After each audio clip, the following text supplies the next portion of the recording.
It's exactly 1 year ago that evangelist Reinhard Bonnke went to be with Jesus. Reinhard's energy was infectious. He said, "A man of faith has no reverse gear." He lived with an awareness of the eternal significance of his assignment and worked to redeem every moment, preaching the gospel and building God's kingdom. During my lifetime, I thank you. And I want to pray for all those that listen to this message, that they will see Jesus. And we only want to promote Jesus.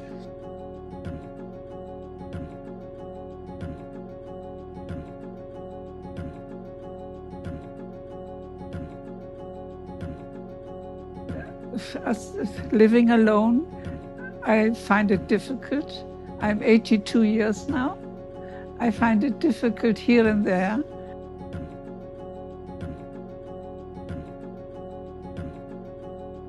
Why Africa? Because it's my calling. It's very specific and personal. God spoke to me as a kid that I would preach the gospel in Africa.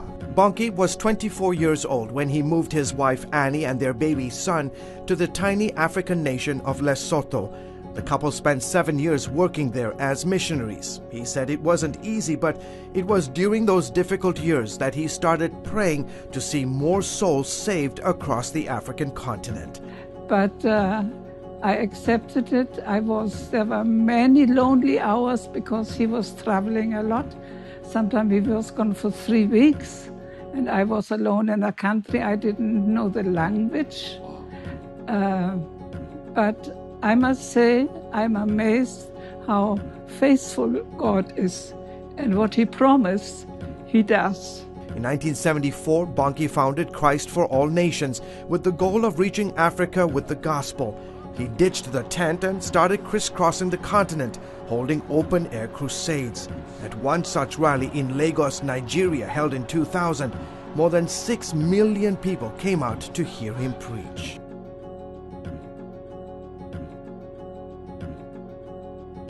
If Jesus can save 1 million in a meeting, it will take less than 1 year to get America saved. Amen.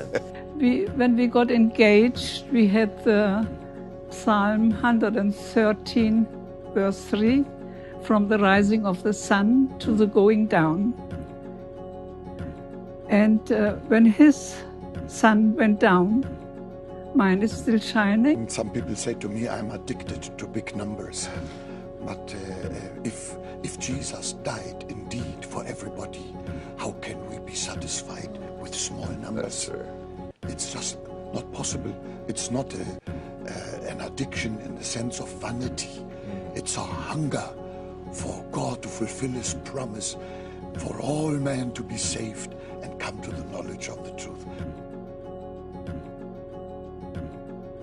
And to me, I don't just want a big meeting. I don't just want to shovel people together for a nice video or for a good photo. I'm after souls. I'm not a peacock evangelist who just arrives there like a fashion show. I like the dust, I like the sweat. I'm there where the rubber meets the road. I want souls for Jesus Christ and make sure that the fruit is retained by these new converts. I grew up with that. Since we have married 55 years, and he was there. There was no problem for me to follow whatever he did. And I always say, I always also had a call for the mission work. So different than Reinhard. As a young missionary in Africa, I visited a certain mission station. It was a very hot day and I was very thirsty. So I drank water from a well, not knowing that that water was polluted. Shortly after that, I became very sick. Fever was raging in my veins, day after day. In my delirium, I had some hallucinations. I saw something like a black blanket floating down descending on me, and I thought, this is death. I am dying. But suddenly, I heard a voice, somebody praying for me.